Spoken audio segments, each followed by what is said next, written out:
अस्सलाम वालेकुम, मैं हूं फराद निज़ाम और आप देख रहे हैं उर्दू पॉइंट। रावलपिंडी की मकामी अदालत ने पाकिस्तान तहरीक इंसाफ पीटीआई के कारकुन मकतूल माजिद सत्ती के कत्ल का अहम फैसला सुना दिया है। ये फैसला एडिशनल सेशन जज की जानिब से सुनाया गया है, इजाज अफशा जिनका नाम है। केस की जब समाअत शुरू हुई तो दलाइल दिए गए वो वकला की जानिब से, और फिर जब इस केस का फैसला जज साहिबा की जानिब से सुनाया गया तो इसमें तीन मुल्जिमान हैं जिनको कसूरवार ठहराया गया, जिनमें एक बासर शख्सियत समझे जाते हैं रावलपिंडी की फारूक खोकर। ये 2022 में कत्ल हुआ था मकतूल माजिद सत्ती का। इस कत्ल के हवाले से ये बताया गया था कि मोटरसाइकिल सवार थे नामालूम, जिन्होंने मकतूल माजिद सत्ती के ऊपर फायरिंग की थी, और फायरिंग की जद में आकर ये जख्मों की ताब ना लाते हुए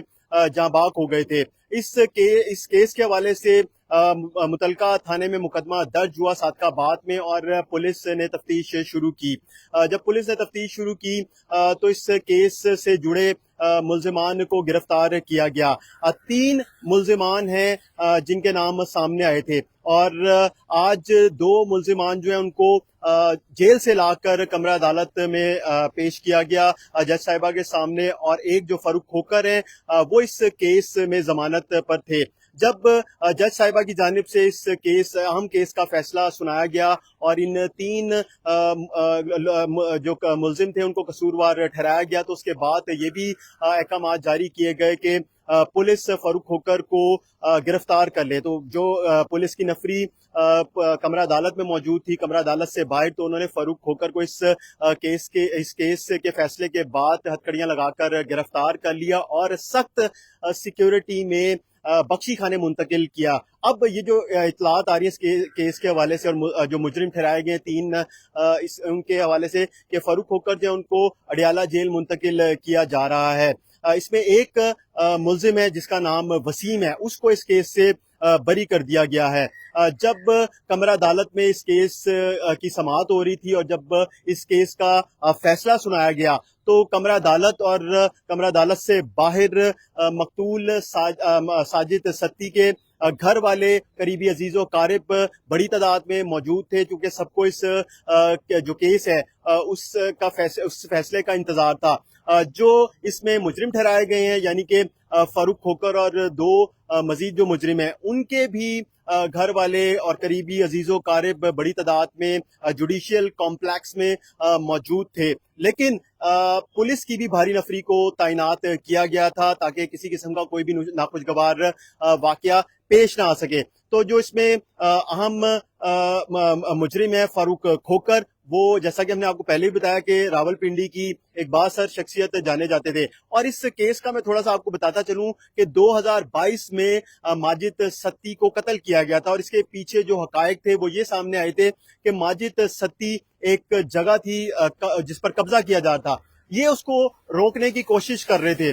जब ये बार बार इस कोशिश में जुड़े रहे इस केस के साथ जो कब्जा किया जा रहा था, तो उसके बाद इनको कत्ल किया गया था, और ये कत्ल 2022 में हुआ था।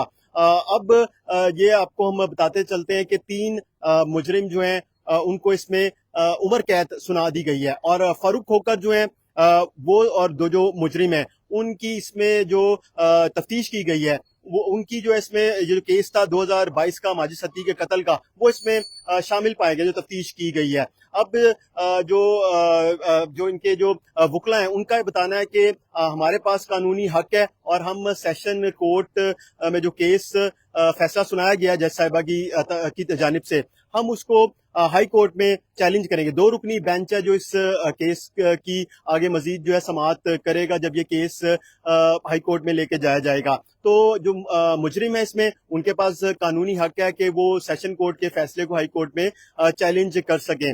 अब जब फारूक खोकर जो थे उनको भी शायद इस चीज का इल्म नहीं था कि आज जो फैसला आएगा उसमें उनको गिरफ्तार कर लिया जाएगा, क्योंकि उन्होंने जमानत दे रखी थी। फारूक खोकर का हम थोड़ा सा आपको बताते चलें कि ये इनका ताल्लुक पीपल्स पार्टी से था, और फिर इन्होंने पीपल्स पार्टी से मुस्ताफी होकर जमीयत उलमा इस्लाम ज्वाइन कर ली थी, और अब ये जमीयत उलमा इस्लाम के साथ ही अभी इस वक्त मौजूद हैं। تو یہ فاروق کھوکر اور ان کے جو گھر والے ہیں ان کے لیے بھی ایک بڑا آج جو فیصلہ عدالت کی جانب سے سنایا گیا ہے.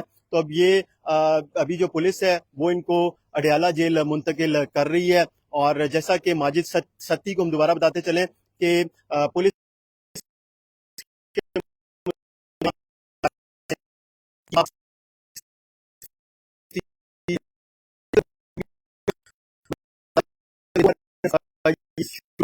اور تقریباً یہ مقدمہ 4 برس کیا گیا تھا اور آج اس فیصلہ سنا دیا گیا ہے. ہم اس کیس سے آپ کو مزید بھی آگاہ رکھیں گے. ہمیں اجازت دیجیے. خدا حافظ.